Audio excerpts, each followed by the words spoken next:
ನಮಸ್ಕಾರ ವೀಕ್ಷಕರೇ, ಏಷ್ಯಾನೆಟ್ ಸುವರ್ಣ ನ್ಯೂಸ್ನ ಜಾತಕ ಫಲ ವಿಶೇಷ ಕಾರ್ಯಕ್ರಮಕ್ಕೆ ಸ್ವಾಗತ. ನಾನು ನಯನ ಶಂಕರ್. ಇವತ್ತು ಶನಿವಾರ, ಶನಿ ಮಹಾದೇವನಿಗೆ ವಿಶೇಷವಾದಂಥ ದಿನ. ಈ ದಿನದ ವಿಶೇಷತೆ ಏನು, ಅನುಷ್ಠಾನ ಹೇಗಿರಬೇಕು, ಇವತ್ತು ದ್ವಾದಶ ರಾಶಿಗಳ ಫಲಾಫಲ ಹೇಗಿದೆ, ಹಾಗೆ ನೀವು ಕಳಿಸಿರುವಂಥ ಸಂದೇಶಗಳಿಗೆ ಪರಿಹಾರ ಏನು ನೋಡೋಣ. ಇದೀಗ ನಮ್ಮ ಜೊತೆ ಖ್ಯಾತ ಜ್ಯೋತಿಷಿಗಳಾಗಿರುವಂಥ ಶ್ರೀಕಂಠ ಶಾಸ್ತ್ರಿಗಳಿದ್ದಾರೆ. ಬನ್ನಿ ಅವರನ್ನ ಕಾರ್ಯಕ್ರಮಕ್ಕೆ ಸ್ವಾಗತಿಸೋಣ. ಶಾಸ್ತ್ರಿಗಳೇ, ಕಾರ್ಯಕ್ರಮಕ್ಕೆ ಸ್ವಾಗತ. ನಮಸ್ಕಾರ. ಶಾಸ್ತ್ರಿಗಳೇ, ಶನಿವಾರ, ಶನಿ ಮಹಾದೇವನಿಗೆ ವಿಶೇಷವಾದಂಥ ದಿನ. ಈ ದಿನದ ವಿಶೇಷ ಅನುಷ್ಠಾನ ತಿಳಿಸ್ಕೊಡೋದಾದರೆ? ಶ್ರೀ ಗುರುಭ್ಯೋ ನಮಃ. ಹರಿ ಓಂ. ಮೂರ್ತಿತ್ವೇ ಪರಿಕಲ್ಪಿತ ಶಶಿಭೃತೋ ವರ್ತ್ಮಾ ಪುನರ್ಜನ್ಮನ ಮಾತ್ಮೇತ್ಯಾತ್ಮವಿದಾಂ ಕೃತುಶ್ಚ ಯಜತಾಂ ಭರತ ಅಮರಜ್ಯೋತಿಷಾಂ ಲೋಕಾನಾಂ ಪ್ರಳಯೋದ್ಭವ ಸ್ಥಿತಿ ವಿಭುಶ್ಚಾನೇಕಥಾ ಯಶ್ರಿತೌ ವಾಚನ್ನ ಸದದಾತು ಅನೇಕ ಕಿರಣ ತ್ರೈಲೋಕ್ಯ ದೀಪೋ ರವಿಃ. ಸಮಸ್ತ ವೀಕ್ಷಕರಿಗೆ ಶುಭೋದಯ, ಶುಭ ಬೆಳಗು. ಈ ದಿನದ ಸಂದೇಶಗಳನ್ನು ಪರಿಶೀಲಿಸುವ ಪೂರ್ವದಲ್ಲಿ ಹೊತ್ತಿನ ಪಂಚಾಂಗವನ್ನು ಗಮನಿಸಿಕೊಳ್ಳೋಣ. ಶ್ರೀ ವಿಶ್ವಾವಸುನಾಮ ಸಂವತ್ಸರ, ಉತ್ತರಾಯಣ, ಶಿಶಿರ ಋತು, ಫಾಲ್ಗುಣ ಮಾಸ, ಕೃಷ್ಣ ಪಕ್ಷವಾಗಿದೆ. ಈ ದಿವಸ ಶನಿವಾರವಾಗಿರತಕ್ಕಂಥದ್ದು. ಚತುರ್ಥಿ ತಿಥಿ, ಚಿತ್ತಾ ನಕ್ಷತ್ರ. ಈ ದಿವಸ ಶನಿವಾರವಾಗಿದೆ. ಪ್ರತಿ ಶನಿವಾರ ನಾವು ಶನೈಶ್ಚರನ ಮಂದಿರಕ್ಕೆ ಹೋಗ್ತಕ್ಕಂಥ ಒಂದು ಶ್ರದ್ಧೆ ನಮ್ಮಲ್ಲಿದೆ. ಶನೈಶ್ಚರ ಈ ನವಗ್ರಹಗಳನ್ನು ಗಮನಿಸ್ಕೊಂಡಾಗ ಒಂದೊಂದು ಗ್ರಹಕ್ಕೂ ಒಂದು ಫಲ ಇದೆ. ಒಂದೊಂದು ಗ್ರಹವು ಒಂದೊಂದು ಭಾವನೆಗಳನ್ನು ಪ್ರಕಟ ಮಾಡುತ್ತೆ. ಶನೈಶ್ಚರನಿಗೆ ಹೇಳಿದೆ ದುಃಖಂ ದಿನೇಶಾತ್ಮಜಃ ಅಂತ. ದುಃಖವನ್ನು ಪ್ರಕಟಗೊಳಿಸೋ ಶಕ್ತಿ ಯಾವ ಗ್ರಹಕ್ಕಿದೆ ಅಂದರೆ ಶನೈಶ್ಚರನಿಗಿದೆ. ಯಾರು ದುಃಖವನ್ನು ಪ್ರಕಟ ಮಾಡ್ತಾನೋ ಅವನಿಗೆ ದುಃಖವನ್ನು ಅಳಿಸುವ ಶಕ್ತಿಯೂ ಇರುತ್ತೆ. ಹಾಗಾಗಿ ಆ ಪಟ್ಟ ಸಿಕ್ಕಿರುತ್ತೆ ಅವರಿಗೆ.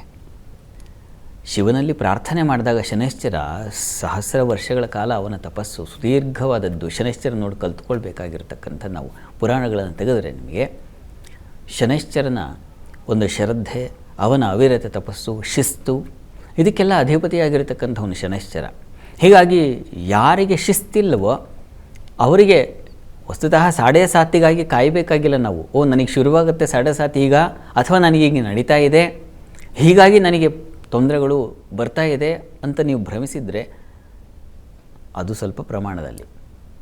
ಆದರೆ ಯಾರಿಗೆ ಶಿಸ್ತಿಲ್ಲವೋ, ಯಾರಿಗೆ ಶ್ರದ್ಧೆ ಇಲ್ಲವೋ ಅವರಿಗೆ ಶನೈಶ್ಚರ ಬಲು ತೊಂದರೆ ಕೊಡ್ತಾನೆ.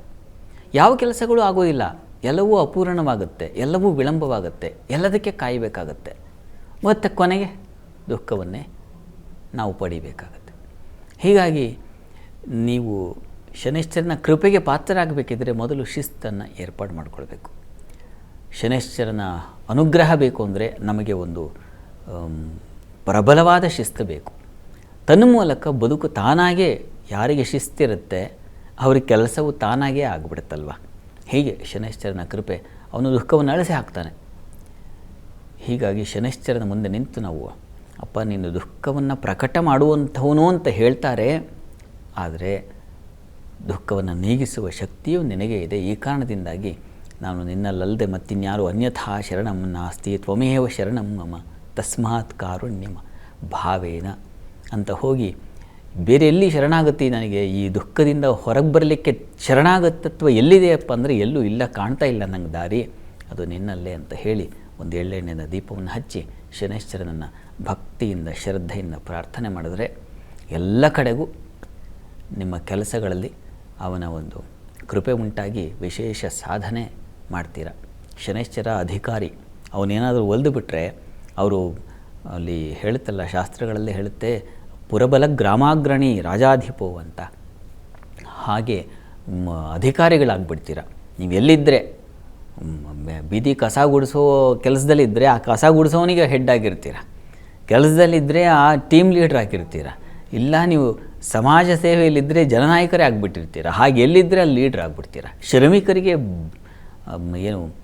ಅಧಿಕಾರಿಗಳಾಗುವ ಶಕ್ತಿಯನ್ನು ಶನೈಶ್ಚರ ಕರುಣಿಸ್ತಾನೆ. ಹೀಗಾಗಿ ಆ ಶನೈಶ್ಚರನಲ್ಲಿ ಶ್ರದ್ಧೆಯಿಂದ, ಭಕ್ತಿಯಿಂದ, ಶಿಸ್ತಿನಿಂದ ಪ್ರಾರ್ಥನೆ ಮಾಡಿ. ಶುಭವಾಗಲಿ. ಸರಿ ಶಾಸ್ತ್ರಿಗಳೇ, ಜೀವನದಲ್ಲಿ ಶಿಸ್ತು ಅನ್ನೋದು ಬಹಳ ಮುಖ್ಯ ಆಗುತ್ತೆ. ಏನೇ ಕೆಲಸ ಮಾಡಲಿ, ಎಲ್ಲಿಗೆ ಹೋಗಲಿ, ನಾವು ಶಿಸ್ತಲ್ಲಿದ್ದರೆ ಅದು ಒಂದು ರೀತಿ ಶೋಭೆ ಅಂತಲೇ ಹೇಳ್ಬೋದು. ಅದು ನಮಗೆ ಬರಬೇಕು ಅಂದರೆ ನಾವು ಆ ಶನಿ ಮಹಾದೇವನನ್ನು ಪ್ರಾರ್ಥನೆ ಮಾಡಬೇಕು. ಭಕ್ತಿಯಿಂದ ಅವನ ಹತ್ರ ಕೇಳಿದರೆ ಯಾವ ರೀತಿ ಕಷ್ಟ ಕೊಡ್ತಾನೋ ಅದೇ ರೀತಿ ಅದನ್ನು ನಿವಾರಿಸ್ತಾನೆ ಅನ್ನೋದನ್ನು ಕೂಡ ತಿಳಿಸ್ಕೊಟ್ಟಿದ್ದೀರಾ. ಈಗ ವೀಕ್ಷಕರು ಸಾಕಷ್ಟು ಸಂದೇಶ ಕಳಿಸಿದ್ದಾರೆ, ಅದನ್ನು ನೋಡೋಣ ಶಾಸ್ತ್ರಿಗಳೇ. ಮೊದಲನೇ ಸಂದೇಶವನ್ನು ಬೆಂಗಳೂರಿನಿಂದ ಲಕ್ಷ್ಮಿ ಅವರು ಕಳಿಸಿದ್ದಾರೆ. ಲಕ್ಷ್ಮಿ ಅವರ ಜನ್ಮ ದಿನಾಂಕ 10/12/2009. ಹುಟ್ಟಿದ ಸಮಯ ರಾತ್ರಿ 11:45. ಶಿಕ್ಷಣದ ಬಗ್ಗೆ ತಿಳಿಸ್ಕೊಡಿ ಅಂತ ಪ್ರಶ್ನೆ ಕೇಳಿದ್ದಾರೆ ಶಾಸ್ತ್ರಿಗಳೇ. ಲಕ್ಷ್ಮಿಯವರ ಪ್ರಶ್ನೆ ಅದು ಶಿಕ್ಷಣಕ್ಕೆ ಸಂಬಂಧಿಸಿದೆ ಅಲ್ವಾ? ಹೌದು ಶಾಸ್ತ್ರಿಗಳೇ. ಜಾತಕ ನೋಡೋಣ. ನೋಡಿ, ತಮ್ಮ ಜಾತಕವನ್ನು ಪರಿಶೀಲಿಸಿದ್ರೆ ಇದು ಸಿಂಹ ಲಗ್ನವಾಗಿದೆ. ಲಗ್ನದಿಂದ ಪಂಚಮ ಸ್ಥಾನ, ದ್ವಿತೀಯ ಮತ್ತು ಪಂಚಮ ಎರಡನ್ನೂ ಗಮನಿಸ್ಕೊಳ್ಬೇಕು. ದ್ವಿತೀಯದಲ್ಲಿ ಶನಿಚಂದ್ರರ ಯುತಿ ಇದೆ. ಸ್ವಲ್ಪ ಒರಟು ಮಾತು, ಕೋಪ ಇವುಗಳಿಗೂ ನೀವು ಬಹಳ ಬೇಗ ತುತ್ತಾಗಿಬಿಡ್ತೀರ. ಶನಿಶ್ಚರ ದ್ವಿತೀಯದಲ್ಲಿದ್ದರೆ ಹೀಗೆ. ನಾನು ಇಷ್ಟೊತ್ತು ಹೇಳಿದೆ, ಶನಿಶ್ಚರನಿಗೆ ಶಿಸ್ತು ಬಹಳ ಮುಖ್ಯ ಅಂತ. ಹೀಗಾಗಿ ವಿದ್ಯಾಭ್ಯಾಸದಲ್ಲಿ ಒಂದು ಶಿಸ್ತು ಬೇಕಾಗುತ್ತೆ ನಿಮಗೆ. ಅದನ್ನು ಹೇಗೆ ನೀವೇ ಮನಃಪೂರ್ವಕವಾಗಿ ತಂದುಕೊಳ್ಬೇಕು. ಕೆಲವನ್ನ ನಾವೇ ಬಲವಂತವಾಗಿ ಒಳ್ಳೆಯ ಗುಣಗಳನ್ನು, ಕೆಟ್ಟದ್ದಕ್ಕೆ ಹೇಗೆ ಬಹಳ ಬೇಗ ನಮಗೂ ಗೊತ್ತಿಲ್ಲದೆ ಮನಸ್ಸು ಜಾರಿ ಹೋಗುತ್ತೋ ಹಾಗೆ ಒಳ್ಳೆಯದಕ್ಕಾಗಲ್ಲ. ಹೀಗಾಗಿ ಪ್ರಯತ್ನ ಬಲವಾಗಿರಬೇಕಾಗುತ್ತೆ. ಮತ್ತೆ ಮತ್ತೆ ಮತ್ತೆ ಮತ್ತೆ ಅವುಗಳನ್ನು ಅನುಸಂಧಾನ, ಆ ಒಳ್ಳೆಯ ಕಾರ್ಯಗಳನ್ನು ನೆನೆಸ್ಕೊಳ್ಳೋದು, ಒಳ್ಳೆಯವ್ರ ಜೊತೆಗೆ ಪ್ರಯತ್ನಪೂರ್ವಕ ಅವ್ರ ಜೊತೆಗಿರೋದು, ಇದೆಲ್ಲ ಕಠಿಣ. ಅದು ಬೇಕಾಗುತ್ತೆ ನಿಮಗೆ. ಆಂಜನೇಯನ ಪ್ರಾರ್ಥನೆ ತಪ್ಪದೇ ಮಾಡಿ ತಾವು. ದಯವಿಟ್ಟು ಪ್ರತಿ ಶನಿವಾರ ಆಂಜನೇಯ ಸನ್ನಿಧಾನಕ್ಕೆ ಹೋಗಿ. ಯಾಕೆಂದರೆ ಈ ಬುದ್ಧಿಶಕ್ತಿ ಸ್ಥಿರವಾಗಿ ಇರಬೇಕು ಅಂದರೆ ಆಂಜನೇಯನ ಕೃಪೆ ಬೇಕಾಗುತ್ತೆ. ನಾವು ರಾಮಾಯಣದಲ್ಲಿ ಆಂಜನೇಯನ ಕುರಿತಾಗಿ ಬುದ್ಧಿರ್ ಬಲಂ ಯಶೋ ಧೈರ್ಯಂ ನಿರ್ಭಯತ್ವಂ ಅರೋಗತ ಅಂತ ಹಲವು ಫಲ ಹೇಳಿದೆ. ಅವನ ಧೀಶಕ್ತಿ ಎಂಥದ್ದು, ಅವನ ಸೂಕ್ಷ್ಮಮತಿತ್ವ ಎಂಥದ್ದು, ಇದೆಲ್ಲ ಗೊತ್ತಾಗಬೇಕಾಗಿದ್ದರೆ ಸುಂದರಕಾಂಡ ಒಂದು ಸಲ ಪಾರಾಯಣ ಮಾಡಬೇಕು. ಹೀಗಾಗಿ ಆಂಜನೇಯನ ಪ್ರಾರ್ಥನೆ ಮಾಡಿ. ನಿಮಗೆ ಅಲ್ಲಿ ಪಂಚಮ ಸ್ಥಾನದಲ್ಲಿ ಬುಧನಿದ್ದಾನೆ. ಶಾಸ್ತ್ರದಲ್ಲಿ ಒಂದು ಮಾತಿದೆ, ಬುದ್ಧಿ ಸ್ಥಾನೇ ಶುಭಯುತೆ ಶುಭದೃಷ್ಟಿ ಸಮನ್ವಿತೆ. ಅಲ್ಲಿ ಪರೇಂಗಿತಜ್ಞೋ ಮೇಧಾವೇ ಕಾರಕ್ಕೆ ಶುಭ ಸಂಯುತೆ ಅಂತೆಲ್ಲ ಹೇಳುತ್ತೆ. ಶುಭಗ್ರಹ ಇದ್ರೆ ಒಳ್ಳೆ ತುಂಬ ಬುಧ ಇರೋದು, ಆದರೆ ರಾಹು ಸೇರಿಬಿಟ್ಟಿದೆಯಲ್ಲ, ಇದು ಸ್ವಲ್ಪ ತೊಡಕನ್ನು ಉಂಟು ಮಾಡುತ್ತೆ. ಹೀಗಾಗಿ ಚಿತ್ತ ಚಾಂಚಲ್ಯ ಅಂತಾರೆ ಅದನ್ನು. ಇದಾಗಬಾರ್ದು ಅಂದರೆ ಒಂದು ಆಂಜನೇಯನ ಪ್ರಾರ್ಥನೆ, ಎರಡನೇದು ವಿಷ್ಣು ಸಹಸ್ರನಾಮ. ಇವೆರಡೂ ಹೇಳ್ಕೊಳ್ಳಿ, ಇವೆರಡೂ ಆರಾಧನೆಯನ್ನು ಮಾಡ್ತಾ ಬನ್ನಿ. ತುಂಬ ಒಳ್ಳೆ ಸ್ಥಾನಕ್ಕೆ ಹೋಗ್ತೀರ. ಒಳ್ಳೆಯದಾಗ. ಸರಿ ಶಾಸ್ತ್ರಿಗಳೇ, ಮುಂದಿನ ಸಂದೇಶವನ್ನು ಬೆಂಗಳೂರಿನಿಂದ ಭಾವನಾ ಅವರು ಕಳಿಸಿದ್ದಾರೆ. ಭಾವನಾ ಅವರ ಜನ್ಮ ದಿನಾಂಕ 12/4/2004. ಹುಟ್ಟಿದ ಸಮಯ ಬೆಳಗ್ಗೆ 11:25. ಈಗ ಇಂಜಿನಿಯರಿಂಗ್ ಮಾಡ್ತಾ ಇದ್ದೀನಿ, ಮುಂದೆ ಕೆಲಸದ ಬಗ್ಗೆ ತಿಳಿಸ್ಕೊಡಿ ಅಂತ ಪ್ರಶ್ನೆ ಕೇಳಿದ್ದಾರೆ ಶಾಸ್ತ್ರಿಗಳೇ. ಭಾವನಾ ಅವರ ಪ್ರಶ್ನೆ ಅದು ಕೆಲಸದ ಬಗ್ಗೆ ಇದೆ ಅಲ್ವಾ? ಇಂಜಿನಿಯರಿಂಗ್ ಮಾಡಿದರೆ ಮುಂದೇನು ಅಂತ ಕೇಳಿದ್ದಾರೆ. ಹೌದು ಶಾಸ್ತ್ರಿ. ಜಾತಕ ನೋಡೋಣ. ನೋಡಿ, ತಮ್ಮದು ಮಿಥುನ ಲಗ್ನವಾಗಿದೆ. ಲಗ್ನದಿಂದ ಕರ್ಮಾಧಿಪತಿ ತೃತೀಯಾಧಿಪತಿ ರವಿ ಕರ್ಮಸ್ಥಾನದಲ್ಲೂ ಇದ್ದಾನೆ.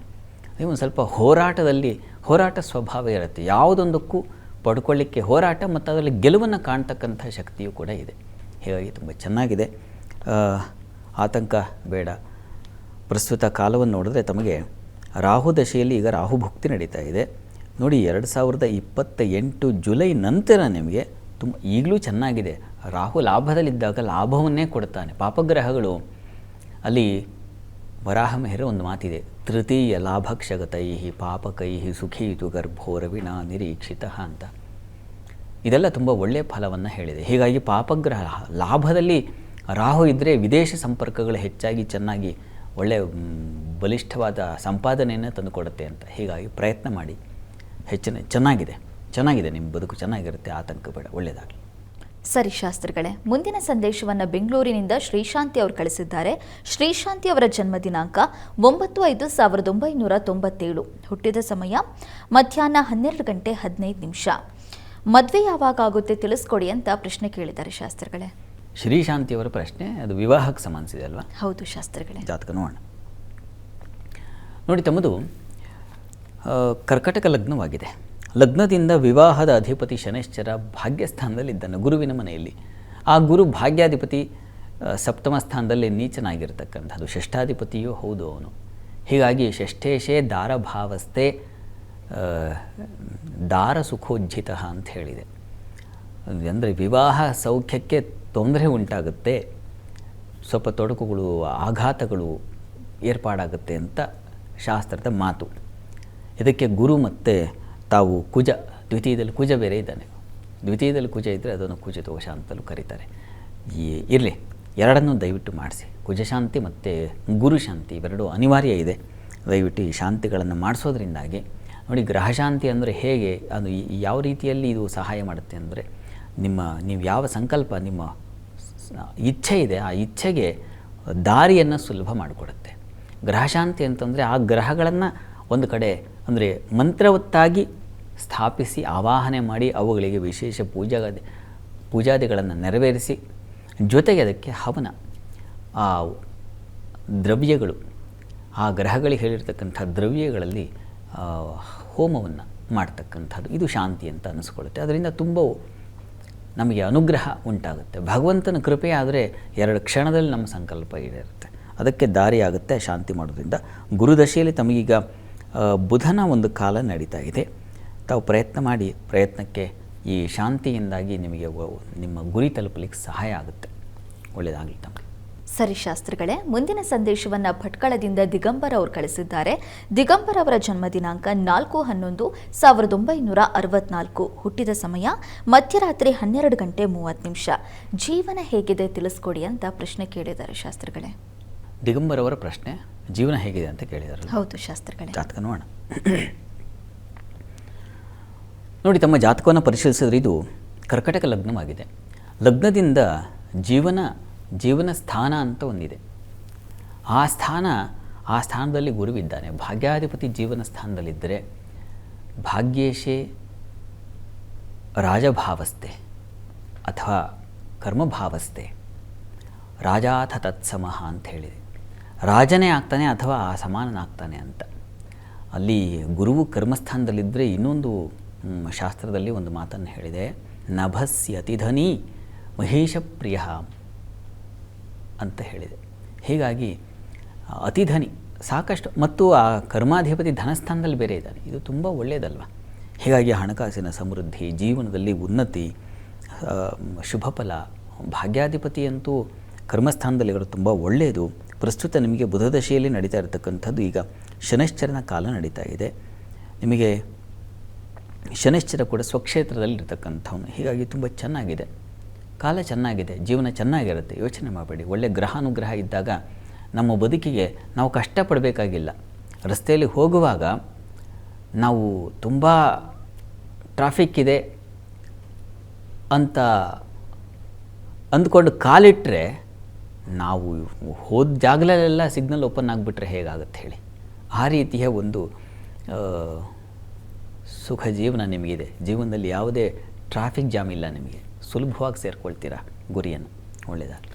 ಇವತ್ತು ದ್ವಾದಶ ರಾಶಿಗಳ ದಿನ ಭವಿಷ್ಯ ಹೇಗಿದೆ ನೋಡೋಣ ಶಾಸ್ತ್ರಿಗಳೇ. ಮೊದಲಿಗೆ ಮೇಷರಾಶಿಯಿಂದ ಕನ್ಯಾ ರಾಶಿವರೆಗಿನ ಈ ದಿನದ ಫಲಾಫಲವನ್ನು ತಿಳಿಸೋದಾದರೆ, 12 ರಾಶಿಗಳ ಫಲಾಫಲ ತಿಳಿಯುವ ಮುನ್ನ ಈ ಹೊತ್ತಿನ ಗ್ರಹಸ್ಥಿತಿಯನ್ನು ಗಮನಿಸ್ಕೊಳ್ಳೋದಾದರೆ, ಮಿಥುನ ರಾಶಿಯಲ್ಲಿ ಗುರು ಇರತಕ್ಕಂಥದ್ದು, ಕೇತು ಇರತಕ್ಕಂಥದ್ದು ಸಿಂಹರಾಶಿಯಲ್ಲಿ, ಚಂದ್ರ ಇರತಕ್ಕಂಥದ್ದು ತುಲಾ ರಾಶಿಯಲ್ಲಿ, ಇನ್ನು ರವಿ ಬುಧ ಮತ್ತು ಕುಜ ರಾಹುವನ್ನು ಕಾಣ್ತಾ ಇದ್ದೀವಿ, ಅದು ಕುಂಭರಾಶಿಯಲ್ಲಿ. ಮೀನರಾಶಿಯಲ್ಲಿ ಶನಿ ಶುಕ್ರರ ಜೊತೆಗೆ ಈ ದಿವಸ ಮಾಂದ್ಯ ಉದಯಾಗಿದೆ. ಹೀಗಿರುವಾಗ 12 ರಾಶಿಗಳ ಫಲಾಫಲ ತಿಳಿತಾ ಹೋಗೋಣ.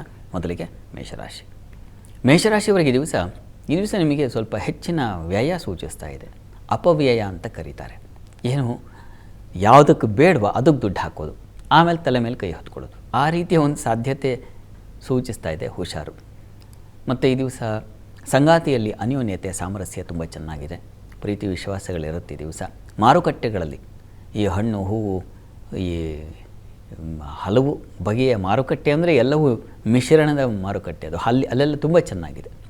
ಒಂದು ತರಕಾರಿ, ಏನು ಧಾನ್ಯಗಳಿಂದ ಹಿಡಿದು ಎಲ್ಲ ಬಗೆಯ ವ್ಯಾಪಾರಗಳ ಚಟುವಟಿಕೆಗಳು ಎಲ್ಲಿ ನಡೆಯುತ್ತೋ ಆ ವ್ಯವಹಾರ ಸ್ಥಳ ಅಲ್ಲಿ ತುಂಬ ಚೆನ್ನಾಗಿದೆ. ಹೆಚ್ಚಿನ ಅನುಕೂಲ, ವಹಿವಾಟು ತುಂಬ ಚೆನ್ನಾಗಿ, ಒಬ್ಬರಿಗೊಬ್ಬರು ಸಹಕಾರ, ಸಪೋರ್ಟ್, ಈ ರೀತಿಯಲ್ಲಿ ತುಂಬ ಚೆನ್ನಾಗಿದೆ. ಮತ್ತು ಹೂವಿನ ವ್ಯಾಪಾರಿಗಳಿಗೆ ಹೆಚ್ಚಿನ ಅನುಕೂಲ, ವಸ್ತ್ರ ವ್ಯಾಪಾರಿಗಳಿಗೆ ಹೆಚ್ಚಿನ ಅನುಕೂಲ ಸೂಚಿಸ್ತಾ ಇದೆ. ಇನ್ನು ಈ ದಿವಸ ಕೆಲಸ ವೃತ್ತಿಯಲ್ಲಿ ಸ್ವಲ್ಪ ತೊಡಕುಗಳು, ಹಿನ್ನಡೆ ಆಗೋ ಸಾಧ್ಯತೆ ಇದೆ. ತಪ್ಪದೇ ಈ ದಿವಸ ಶನೈಶ್ಚರ ಮಂದಿರಕ್ಕೆ ಹೋಗಿ ಬನ್ನಿ. ವೃಷಭ ರಾಶಿಯವರಿಗೆ ಈ ದಿವಸ ಲಾಭದಾಯಕವಾಗಿದೆ. ಮನೆ ಹಿರಿಯರಿಂದ ಹಿಡಿದು ನೀವು ಮಾಡೋ ಕೆಲಸ, ಆ ಸ್ಥಳ, ಅಲ್ಲಿ ಹಿರಿಯರು ಅವರೆಲ್ಲ ಸೀನಿಯರ್ಸಿಂದ ನಿಮಗೆ ಸಪೋರ್ಟ್ ಸಿಗುತ್ತೆ. ಒಂದು ಬಸ್ಸಲ್ಲೂ ಅಥವಾ ಇನ್ಯಾವುದೋ ಒಂದು ಪ್ರಯಾಣದಲ್ಲೂ ಅಲ್ಲೂ ಹೆಚ್ಚಿನ ಅನುಕೂಲ ಕಾಣಲಿಕ್ಕೆ ಅವಕಾಶ ಇದೆ ಈ ದಿವಸ. ಕುಟುಂಬ ಸಹಕಾರ ಚೆನ್ನಾಗಿದೆ. ವಿದ್ಯಾರ್ಥಿಗಳಿಗೆ ಅನುಕೂಲಕರವಾಗಿದೆ. ಹಣ ಸಂಪಾದನೆಗೆ ಬೇರೆ ಬೇರೆ ದಾರಿಗಳು ಸಿಗುವ ಸೂಚನೆ ಸಿಗುತ್ತೆ ಈ ದಿವಸ. ಚೆನ್ನಾಗಿದೆ ಈ ದಿವಸ. ಇನ್ನು ಈ ದಿವಸ ಸ್ವಲ್ಪ ಹೆಣ್ಣುಮಕ್ಕಳಿಗೆ ಸ್ವಲ್ಪ ಆರೋಗ್ಯ ವ್ಯತ್ಯಾಸ ಸೂಚಿಸ್ತಾ ಇದೆ. ಮತ್ತು ಈ ದಿವಸ ಸ್ವಲ್ಪ ವೈಷಮ್ಯ, ತುಂಬ ಆತ್ಮೀಯರ ಜೊತೆಗೆ ಏನೋ ಒಂದು ರೀತಿಯ ಕಲಹ, ಆ ರೀತಿಯ ಒಂದು ಸಾಧ್ಯತೆ ಸೂಚಿಸ್ತಾ ಇದೆ. ಅಮ್ಮನವರ ಸನ್ನಿಧಾನಕ್ಕೆ ಹೋಗಿ ಬನ್ನಿ, ಅಮ್ಮನವರು ಪ್ರಾರ್ಥನೆ ಮಾಡಿ, ಅನುಕೂಲ ಆಗುತ್ತೆ. ಇನ್ನು ಮಿಥುನ ರಾಶಿ. ಮಿಥುನ ರಾಶಿಯವರಿಗೆ ಈ ದಿವಸ ವೃತ್ತಿಯಲ್ಲಿ ನಿಮಗೆ ತೊಡಕುಗಳು 2-3 ಬಗೆಗಳಲ್ಲಿ ತೊಡಕುಗಳು ಕಾಣ್ತೀರಾ. ಸ್ವಲ್ಪ ಮಟ್ಟಿಗೆ ಅನುಕೂಲವೂ ಇದೆ, ಮಿಶ್ರವಾಗಿದೆ. ವೃತ್ತಿಯ ಸ್ಥಳ ಈ ದಿವಸ ನಿಮಗೆ ಫಲ ಹೇಗಿದೆಯಪ್ಪ ಅಂದರೆ ಮಿಶ್ರವಾಗಿದೆ. ಸ್ವಲ್ಪ ಅನುಕೂಲ, ಸ್ವಲ್ಪ ಅನಾನುಕೂಲ, ಆ ರೀತಿಯಲ್ಲಿದೆ. ಇನ್ನು ವಿಘ್ನಗಳಿಗೆ ಈ ದಿವಸ ನಿಮಗೂ ತೊಡಕಾಗುತ್ತೆ. ಕಾರ್ಯವಿಘ್ನಗಳು ಅಂತ ಸೂಚಿಸುತ್ತೆ, ಆ ಥರದ್ದಿದೆ ಲಕ್ಷಣ. ಇನ್ನು ಹೆಣ್ಮಕ್ಕಳಿಗೆ ತುಂಬ ಚೆನ್ನಾಗಿದೆ, ಪ್ರತಿಭಾ ಶಕ್ತಿ ಚೆನ್ನಾಗಿರುತ್ತೆ. ಹೈಯರ್ ಸ್ಟಡೀಸ್ವರೆಗೆ ತುಂಬ ಚೆನ್ನಾಗಿದೆ. ಈ ಕೌಶಲ್ಯ ಕಲೆ ವಿದ್ಯೆಗಳು ಯಾವುದಿದೆ ಅವುಗಳಲ್ಲಿ ಹೆಚ್ಚಿನ ಆಸಕ್ತಿ, ಶ್ರದ್ಧೆ ಬರುತ್ತೆ. ಮತ್ತು ಹೋಟೆಲ್ ಇಂಡಸ್ಟ್ರಿಯವರಿಗೆ ತುಂಬ ಚೆನ್ನಾಗಿದೆ. ರಸ ಜಲ ಪದಾರ್ಥಗಳಿಗೆಲ್ಲ ತುಂಬ ಉತ್ಕೃಷ್ಟವಾಗಿದೆ ಈ ದಿವಸ. ಪ್ರಾರ್ಥನೆಗೆ ದಿವಸ ಆಂಜನೇಯನ ಪ್ರಾರ್ಥನೆ ಮಾಡಿ. ಇನ್ನು ಕರ್ಕಟಕ ರಾಶಿ. ಕರ್ಕಟಕ ರಾಶಿಯವರಿಗೆ ಕೃಷಿಕರಿಗೆ ತುಂಬ ಚೆನ್ನಾಗಿದೆ. ಹಳ್ಳಿಗಳಲ್ಲಿ ಒಂದು ರೀತಿಯ ಸಾಮರಸ್ಯದ ವಾತಾವರಣ, ಈಗ ಯಾವುದೇ ಗಲಾಟೆ ಘರ್ಷಣೆ ಇಲ್ಲದೆ, ಏನೋ ಆದರೆ ಆಪತ್ತು ಬಂದರೆ ಆತುಕೊಳ್ಳೋದು, ಸಹಾಯ ಸಿಗೋದು, ಆ ರೀತಿಯ ಒಂದು ಸಾಧ್ಯತೆ, ಸಾಮರಸ್ಯದ ಬಾಳ್ವೆಯನ್ನು ಕಾಣ್ತೀರಾ ಈ ದಿವಸ. ಇನ್ನು ಪ್ರಯಾಣ ಸೌಖ್ಯತೆ ತುಂಬ ಚೆನ್ನಾಗಿದೆ ಈ ದಿವಸ. ಶಾಪಿಂಗು ಮತ್ತೊಂದು ಇವುಗಳಲ್ಲಿ ಆಸಕ್ತಿ ಬರುತ್ತೆ. ಸ್ನೇಹಿತರು ಮತ್ತೊಬ್ಬರು ಸಿಕ್ಬಿಟ್ರೆ ಬ್ಯಾಗ್ ಹಿಡ್ಕೊಂಡು ಹೊರಟು ಬಿಡೋದು. ಸಂಜೆ ಆದರೂ ನಾಪತ್ತೆ, ಮನೆ ಸೇರಲ್ಲ, ಆ ರೀತಿಯಲ್ಲಿ ಇರ್ತದೆ ಈ ದಿವಸ. ಶಾಪಿಂಗು ಸುತ್ತು ಬರೀ ಇದೆ, ಅಷ್ಟು ಅದೇ ಸಂತೋಷವಾಗಿರುತ್ತೆ ಕೆಲವರಿಗೆ. ಇನ್ನು ವಿಹಾರ ಪ್ರಯಾಣ ಇದೆ, ಈ ರೀತಿಯಲ್ಲೆಲ್ಲ ಚೆನ್ನಾಗಿದೆ. ಇನ್ನು ಹಾಲು ಹೈನುಗಾರರಿಗೆ ತುಂಬ ಚೆನ್ನಾಗಿದೆ, ಉತ್ಕೃಷ್ಟವಾಗಿದೆ. ಇನ್ನು ವೃತ್ತಿಯ ಸ್ಥಳವು ಚೆನ್ನಾಗಿ, ಕರ್ಮಾಧಿಪತಿ ಅಷ್ಟಮದಲ್ಲಿ ಸ್ವಲ್ಪ ಹುಷಾರು, ಕೆಲಸದಲ್ಲಿ ಸ್ವಲ್ಪ ತೊಡಕುಗಳು, ಏನೋ ಒಂದು ರೀತಿಯ ಅಪಮಾನ, ಅದು ಇನ್ಸಲ್ಟ್ ಆಗ್ತಕ್ಕಂಥದ್ದು, ಆ ರೀತಿಯ ಸಾಧ್ಯತೆಯೂ ಇದೆ. ತಪ್ಪದೆ ನೀವು ಕೂಡ ಶನೈಶ್ಚರ ಮಂದಿರಕ್ಕೆ ಹೋಗಿ, ಎಲ್ಲಿ ದುಃಖ ಉಂಟಾಗುತ್ತೋ ಅಲ್ಲೇ ಶಮನ ಅಂತ ಹೇಳಿದ್ನಲ್ಲ, ಹೀಗಾಗಿ ಶನೈಶ್ಚರನ ಪ್ರಾರ್ಥನೆಯಿಂದ ಅನುಕೂಲ ಆಗುತ್ತೆ. ಸಿಂಹರಾಶಿಯವರಿಗೆ ದಿವಸ ವೃತ್ತಿಯಲ್ಲಿ ಸ್ವಲ್ಪ ಹಿನ್ನಡೆ, ಸ್ವಲ್ಪ ಮಟ್ಟಿಗೆ ವ್ಯಥೆಯ ವಾತಾವರಣ ಇದೆ. ಅಪಮಾನ ಸಂದರ್ಭ ಸೂಚಿಸ್ತಾ ಇದೆ. ಕಾರಣ ಕರ್ಮಾಧಿಪತಿ ಮಂದಿಯುಕ್ತನಾಗಿದ್ದಾನೆ. ನೀವು ತುಂಬ ಜಾಣರೇ ಇರ್ತೀರಾ, ಆದರೂ ನಿಮಗೊಂದು ಅಪಮಾನ ಬಂದುಬಿಡುತ್ತೆ, ಒಂದು ಅಪವಾದ ಮೈ ಮೇಲೆ ಎಳ್ಕೊಂಡ್ಬಿಡ್ತೀರ, ಆ ರೀತಿಯಲ್ಲಾಗುತ್ತೆ. ಆದರೆ ಹಿರಿಯರ ಗುರುಗಳ ಮಾರ್ಗದರ್ಶನದಿಂದ ಅವರ ಒಂದು ಸಲಹೆ ಸಹಕಾರ ತುಂಬ ಸಹಾಯವಾಗುತ್ತೆ ನಿಮಗೆ ಈ ದಿವಸ. ಸೇವಕರು ಸಹಾಯಕರಿಂದ ಹೆಚ್ಚಿನ ಅನುಕೂಲ ಸೂಚಿಸ್ತಾ ಇದೆ ಈ ದಿವಸ. ಧೈರ್ಯೋತ್ಸಾಹಗಳು ಚೆನ್ನಾಗಿದ್ದಾವೆ. ನೀರಿನ ಒಂದು ಕೌಶಲ್ಯ, ನೀರಿನ ಒಂದು ಫಲ ಚೆನ್ನಾಗಿದೆ. ನೀರಿನ ಸಮೃದ್ಧಿ ಅಂತ ಹೇಳ್ಬೋದು, ಅದು ತುಂಬ ಚೆನ್ನಾಗಿದೆ ಈ ದಿವಸ. ಪ್ರಾರ್ಥನೆಗೆ ಈ ದಿವಸ ದಾಂಪತ್ಯದಲ್ಲೂ ಸ್ವಲ್ಪ ಮನಸ್ತಾಪಗಳಿರೋದರಿಂದ ಶಿವಶಕ್ತಿಯರ ಆರಾಧನೆ ಮಾಡಿ. ಇನ್ನು ಕನ್ಯಾ ರಾಶಿ. ಕನ್ಯಾ ರಾಶಿಯವರಿಗೆ ವೃತ್ತಿಯಲ್ಲಿ ತುಂಬ ಚೆನ್ನಾಗಿದೆ ಈ ದಿವಸ. ಹೆಚ್ಚಿನ ಅನುಕೂಲ, ಸುಗ್ರಾಸ ಭೋಜನ, ಕುಟುಂಬ ಸೌಖ್ಯ, ಸ್ತ್ರೀಯರಿಗೆ ಹಣಕಾಸಿನ ಸಮೃದ್ಧಿ, ಮಾರುಕಟ್ಟೆಗಳು ನಿಮಗೂ ಕೂಡ ಹೆಚ್ಚಿನ ವಹಿವಾಟು, ವ್ಯಾಪಾರ ತುಂಬ ಚೆನ್ನಾಗಿರ್ತದೆ. ಈ ರೀತಿಯಲ್ಲೆಲ್ಲ ಈ ದಿವಸ ಹಣ ಕಾಣ್ತಕ್ಕಂಥ ದಿವಸ. ಕಣ್ತುಂಬ ಹಣ ನೋಡ್ತಾ ಇದ್ದೀರಪ್ಪ, ಆ ರೀತಿಯಲ್ಲಿದೆ. ಹಣ ನೋಡೋಕ್ಕಿಲ್ಲ, ಎಲ್ಲ ಯಾವುದೋ ಒಂದು ಇನ್ಸ್ಟ್ರೂಮೆಂಟಲ್ಲಿ ಬಂದು ಸೇರ್ಪಡೆ ಆಗ್ತಾ ಇರುತ್ತೆ ಪಾಪ. ಇದು ದಾಂಪತ್ಯದಲ್ಲಿ ಮನಸ್ತಾಪಗಳಿದ್ದಾವೆ ಈ ದಿವಸ. ಮನಸ್ಸಿಗೆ ಬೇಸರ, ಭಿನ್ನಾಭಿಪ್ರಾಯಗಳು, ಏನೋ ತಗಾದೆಗಳು, ಆ ರೀತಿಯಲ್ಲಿ. ವಿದೇಶ ಪ್ರಯಾಣ ಹೊರಟಿದ್ರೆ ಅದಕ್ಕೆ ಹಿನ್ನಡೆ ಆಗ್ತಕ್ಕಂಥದ್ದು, ಆ ರೀತಿಯ ಒಂದು ಸಾಧ್ಯತೆ ಇದೆ. ಆಂಜನೇಯನ ಸನ್ನಿಧಾನಕ್ಕೆ ಹೋಗಿ ಪ್ರಾರ್ಥನೆ ಮಾಡಿ, ಸುಂದರಕಾಂಡ ಪಾರಾಯಣ ಮಾಡಿಸಿ, ತುಂಬ ಒಳ್ಳೆಯದು. ತುಲಾರಾಶಿಯವರಿಗೆ ಕೆಲಸ ಕಾರ್ಯಗಳಲ್ಲಿ ತುಂಬ ಚೆನ್ನಾಗಿದೆ. ಶ್ರದ್ಧೆ, ಆ ಶ್ರದ್ಧೆಗೆ ಕೌಶಲ್ಯ, ತನ್ಮೂಲಕ ಪ್ರತಿಷ್ಠೆ, ಅಂದರೆ ಪ್ರಶಂಸೆ, ಈ ರೀತಿಯಲ್ಲೆಲ್ಲ ತುಂಬ ಚೆನ್ನಾಗಿದೆ. ವೃತ್ತಿಯಲ್ಲಿ ಬಹಳ ವಿಶೇಷ ಸಾಧನೆ ಇದೆ ಈ ದಿವಸ. ಮಾರುಕಟ್ಟೆಗಳು ನಿಮಗೂ ಕೂಡ ತುಂಬ ಚೆನ್ನಾಗಿದೆ. ಹಾಲು ಹೈನು ವ್ಯಾಪಾರಿಗಳಿಗೆ, ರಸದ್ರವ ವ್ಯಾಪಾರಿಗಳಿಗೆ, ಹೋಟೆಲ್ ಇಂಡಸ್ಟ್ರಿಯಲ್ಲಿರ್ತಕ್ಕಂಥವ್ರಿಗೆಲ್ಲ ತುಂಬ ಚೆನ್ನಾಗಿದೆ. ಇನ್ನು ಧರ್ಮ ಕಾರ್ಯಗಳು, ದೇವಸ್ಥಾನ ದರ್ಶನ, ಯಾವುದೋ ಸಾಧುಗಳ ಸಂತರ, ಉತ್ತಮ ಸಂಪರ್ಕ ಏರ್ಪಾಡಾಗುವುದು, ಈ ರೀತಿಯಲ್ಲೆಲ್ಲ ತುಂಬ ಚೆನ್ನಾಗಿದೆ. ಗುರುದೃಷ್ಟಿ ಬೇರೆ ಇದೆ ನಿಮ್ಮ ರಾಶಿಗೆ, ಹೀಗಾಗಿ ಮನಸ್ಸು ನಿರಾಳವಾಗಿರುತ್ತೆ. ಸಂಪಾದನೆಯಲ್ಲೂ ಸಮಾಧಾನ, ಮನಸ್ಸಿಗೂ ಸಮಾಧಾನ, ಆ ರೀತಿಯಲ್ಲಿ ತುಂಬ ಚೆನ್ನಾಗಿದೆ. ಈ ದಿವಸ ಒಂದು ತೊಡಕು ಇದೆ, ಏನಪ್ಪ ಅಂದರೆ ಸ್ವಲ್ಪ ಈ ಸಾಲ ಶತ್ರುಗಳ ಒಂದು ಕಿರಿಕಿರಿ, ಅದು ನಿಮ್ಮನ್ನು ಕಾಡಬಹುದು. ನರಸಿಂಹ ಪ್ರಾರ್ಥನೆ ಮಾಡಿಕೊಳ್ಳಿ. ಇನ್ನು ವೃಶ್ಚಿಕ ರಾಶಿ. ವೃಶ್ಚಿಕ ರಾಶಿಯವರಿಗೆ ಈ ದಿವಸ ನಿಮಗೆ ಪರಿಶ್ರಮ ಜಾಸ್ತಿ ಇದೆ. ದೈವಾನುಕೂಲದಿಂದ ತೊಂದರೆಗಳ, ಏನಪ್ಪ ಈ ರೀತಿಯಲ್ಲಿ ಕೈ ಕೊಟ್ಬಿಡ್ತಲ್ಲ ಅಂತ, ಆ ರೀತಿಯ ಸ್ವಲ್ಪ ನಿಮಗೆ ಕೆಲಸಗಳಲ್ಲಿ ಹಿನ್ನಡೆ ಉಂಟಾಗುವ ಲಕ್ಷಣ ಇದೆ. ಬುದ್ಧಿ ಮಂಕಾಗುತ್ತೆ, ಬುದ್ಧಿ ಚಂಚಲವಾಗುತ್ತೆ, ಒಂದು ರೀತಿಯ ಅಸ್ತವ್ಯಸ್ತತೆ ಕೂಡಿದೆ ಈ ದಿವಸ. ತಪ್ಪದೇ ನೀವು ಕೂಡ ಆಂಜನೇಯ ಸನ್ನಿಧಾನಕ್ಕೆ ಹೋಗಿ ಒಂದು ಅಭಿಷೇಕ ಮಾಡಿಸಿ ಆಂಜನೇಯನ ಸ್ಮರಣೆ ಮಾಡೋದು, ಆ ಸಿಂಧೂರ ಧಾರಣೆ ಮಾಡೋದು, ಇದೆಲ್ಲ ಬಹಳ ಒಳ್ಳೆಯದು. ತಪ್ಪದೇ ದಿವಸ ಮಾಡಿ. ಇನ್ನು ಧನುರಾಶಿ. ಧನುರಾಶಿಯವರಿಗೆ ಈ ದಿವಸ ವೃತ್ತಿಯಲ್ಲಿ ತುಂಬ ಚೆನ್ನಾಗಿದೆ, ಹೆಚ್ಚಿನ ಅನುಕೂಲ. ನಿಮಗೆ ಸಂಗಾತಿಯಲ್ಲಿ ಸಾಮರಸ್ಯ, ಅನ್ಯೋನ್ಯತೆ ಕಾಣ್ತೀರ. ಮತ್ತು ಈ ದಿವಸ ಚತುರ್ಥದಲ್ಲಿ ಮಂದಿ ಇದ್ದರೆ ಸ್ವಲ್ಪ ಪ್ರಯಾಣದಲ್ಲಿ ತೊಂದರೆ ಸೂಚಿಸ್ತಾ ಇದೆ. ಹುಷಾರಾಗಿ ಓಡಾಡಿ, ಗಾಡಿ ನೀವೇ ಚಲಾಯಿಸ್ತಾ ಇದ್ದರೆ ಬಹಳ ಗಮನ ಇರಲಿ. ಚಾಲಕರು ಪ್ರಯಾಣಿಕರ ಮಧ್ಯೆ ಏನೋ ಘರ್ಷಣೆ, ತಗಾದೆಗಳು ಬರೋ ಲಕ್ಷಣ ಸೂಚಿಸ್ತಾ ಇದೆ, ಹುಷಾರು. ಪ್ರಾರ್ಥನೆಗೆ ಗ್ರಾಮ ದೇವತಾ ದರ್ಶನ, ಗಣಪತಿ ಪ್ರಾರ್ಥನೆ ಯಾವುದಾದ್ರೂ ಮಾಡಿ. ಇನ್ನು ಮಕರ ರಾಶಿ. ಮಕರ ರಾಶಿಯವರಿಗೆ ಈ ದಿವಸ ವೃತ್ತಿಯಲ್ಲಿ ತುಂಬ ಚೆನ್ನಾಗಿದೆ. ಕಾರ್ಯಸಿದ್ಧಿ ಈ ದಿವಸ. ಕೆಲಸಗಳಲ್ಲಿ ಕೌಶಲ್ಯ, ಪ್ರಶಂಸೆ ಎರಡೂ ಇದೆ. ತುಂಬ ಚೆನ್ನಾಗಿದೆ. ಹೆಣ್ಣುಮಕ್ಕಳಿಗೆ ಬಹಳ ಅಧಿಕಾರದ ಬಲ ಸಿಗುತ್ತೆ ಈ ದಿವಸ. ದಾಂಪತ್ಯದಲ್ಲಿ ಅನ್ಯೋನ್ಯತೆ, ಸಾಮರಸ್ಯ, ಗಂಡ ಹೆಂಡತಿ ಪರಸ್ಪರ ನಿಮ್ಮಿಂದ ಅಂದರೆ ಅವರಿಂದ ನಿಮಗೆ, ನಿಮ್ಮಿಂದ ಅವರಿಗೆ ಸಹಾಯ ಸಿಗುತ್ತೆ. ಕೆಲಸದಲ್ಲೂ ಅಷ್ಟೇ, ಮನೆಯಲ್ಲೂ ಅಷ್ಟೇ ಚೆನ್ನಾಗಿದೆ. ಮತ್ತು ಈ ದಿವಸ ನಿಮಗೆ ಸ್ವಲ್ಪ ಗಂಟಲು ಬಾಧೆ ಸೂಚಿಸ್ತಾ ಇದೆ. ಸ್ವಲ್ಪ ಸೇವಕರು, ಸಹಾಯಕರು ಕೈ ಕೊಟ್ಬಿಡ್ತಾರೆ. ಕೆಲಸಕ್ಕೆ ಯಾರೂ ಬರೋಲ್ಲ ಈ ದಿವಸ. ನೀವೇ ನಿಮ್ಮ ಕೆಲಸ ಮಾಡಬೇಕಾದ ಪರಿಸ್ಥಿತಿ ಬರುತ್ತೆ ಈ ದಿವಸ. ಗಮನ ಇರಲಿ. ನೀವು ಆಂಜನೇಯನ ಪ್ರಾರ್ಥನೆ ಮಾಡಿ. ಕುಂಭರಾಶಿಯವರಿಗೆ ಈ ದಿವಸ ಕ್ಷೇತ್ರ ದರ್ಶನ, ದೈವಾನುಕೂಲ ಈ ರೀತಿಯಲ್ಲಿ ಅನುಕೂಲ ಚೆನ್ನಾಗಿದೆ. ಬುದ್ಧಿ ಚುರುಕಾಗಿರುತ್ತದೆ. ಮಕ್ಕಳಿಂದ ತುಂಬ ಸಹಾಯ, ಮಕ್ಕಳಿಂದ ಆನಂದ ಇತ್ಯಾದಿ ಕಾಣ್ತೀರಾ. ವೃತ್ತಿಯಲ್ಲಿ ಸ್ವಲ್ಪ ಪರಿಶ್ರಮ ಇದೆ. ಕುಟುಂಬದಲ್ಲಿ ನೋಡಿ ಘರ್ಷಣೆಗಳನ್ನು ಸೂಚಿಸ್ತಾ ಇದೆ. ಹಿರಿಯರ ಜೊತೆಗೆ ಅತ್ತೆ ಸೊಸೆಯೋ ಮತ್ತೊಬ್ಬರ ಮಗಳೊಬ್ಬ ಹಿರಿಯರು ಯಾರಿದ್ದಾರೆ ಅವರ ಬಳಿ ನಿಮ್ಮ ವಾಗ್ವಾದ, ಘರ್ಷಣೆ ಇದು ಉಂಟಾಗುವ ಸಾಧ್ಯತೆ ಇದೆ. ಹುಷಾರು. ಸ್ವಲ್ಪ ಮೌನವಾಗಿರೋದು ಬಹಳ ಒಳ್ಳೆಯದು ಈ ದಿವಸ. ತಪ್ಪದೇ ಶನೈಶ್ಚರ ಸನ್ನಿಧಾನಕ್ಕೆ ಹೋಗಿ ಬನ್ನಿ. ಇನ್ನು ಮೀನರಾಶಿ. ಮೀನರಾಶಿಯವರಿಗೆ ಈ ದಿವಸ ವೃತ್ತಿಯಲ್ಲಿ ತುಂಬ ಚೆನ್ನಾಗಿದೆ. ಸ್ನೇಹಿತರು, ಬಂಧುಗಳ ಸಹಕಾರ ಚೆನ್ನಾಗಿರುತ್ತದೆ. ಈ ದಿವಸ ಮನೆಗಿಂತ ಸ್ನೇಹಿತರ ಜೊತೆಗೆ ಎದ್ಬಿಡೋ ಜಾಸ್ತಿ ಇದೆ ಸೂಚಿಸ್ತಾ ಇದೆ. ಆರೋಗ್ಯದಲ್ಲಿ ಸ್ವಲ್ಪ ಏರುಪೇರು ಸೂಚಿಸ್ತಾ ಇದೆ. ಅಷ್ಟಮದಲ್ಲಿ ಚಂದ್ರ ಇದ್ದಾನೆ. ಹೀಗಾಗಿ ನಿಮಗೂ ಮನಸ್ಸಿಗೆ ವ್ಯಥೆ, ನೋವು, ಆಪ್ತರಿಂದ, ಮಕ್ಕಳಿಂದ ಮನಸ್ಸಿಗೆ ಕಹಿಯಾದ ವಾತಾವರಣ ಉಂಟಾಗುತ್ತೆ. ಲಲಿತಾ ಸಹಸ್ರನಾಮ ಹೇಳ್ಕೊಳ್ಳಿ. ಈ ದಿವಸ 12 ರಾಶಿಗಳವರು, ರಾಶಿ ಗೊತ್ತಿಲ್ಲ ಅಂತಕ್ಕಂಥವ್ರು ಹೇಳಬಹುದಾದ ಮಂತ್ರ ಗಮನಿಸಿ. ಓಂ ನೀಲಾಂಬರ ವಿಭೂಷಾಯ ನಮಃ. ಈ ಮಂತ್ರ ಹೇಳ್ಕೊಳ್ಳಿ. ಶನೈಶ್ಚರನ ಕೃಪೆಯಾಗುತ್ತೆ. ಶಾಸ್ತ್ರಿಗಳೇ, ಈ ದಿನದ ವಿಶೇಷತೆ, ದ್ವಾದಶ ರಾಶಿಗಳ ಫಲ ಹಾಗೆ ವೀಕ್ಷಕರ ಸಂದೇಶಗಳಿಗೆ ಪರಿಹಾರ ತಿಳಿಸ್ಕೊಟ್ಟಿದ್ದೀರಾ. ಧನ್ಯವಾದಗಳು ಶಾಸ್ತ್ರಿಗಳೇ. ಸರ್ವೇ ಜನಾಃ ಸುಖಿನೋ ಭವಂತು, ಸಮಸ್ತ ಸನ್ಮಂಗಳಾನಿ ಭವಂತು. ಎಲ್ಲರಿಗೂ ಶುಭವಾಗಲಿ. ವೀಕ್ಷಕರೇ, ಇದಾಗಿತ್ತು ಇವತ್ತಿನ ಜಾತಕ ಫಲ ವಿಶೇಷ ಕಾರ್ಯಕ್ರಮ. ನೇರ, ದಿಟ್ಟ, ನಿರಂತರ ಸುದ್ದಿಗಾಗಿ ನೋಡ್ತಾ ಇರಿ ಏಷ್ಯಾನೆಟ್ ಸುವರ್ಣ ನ್ಯೂಸ್.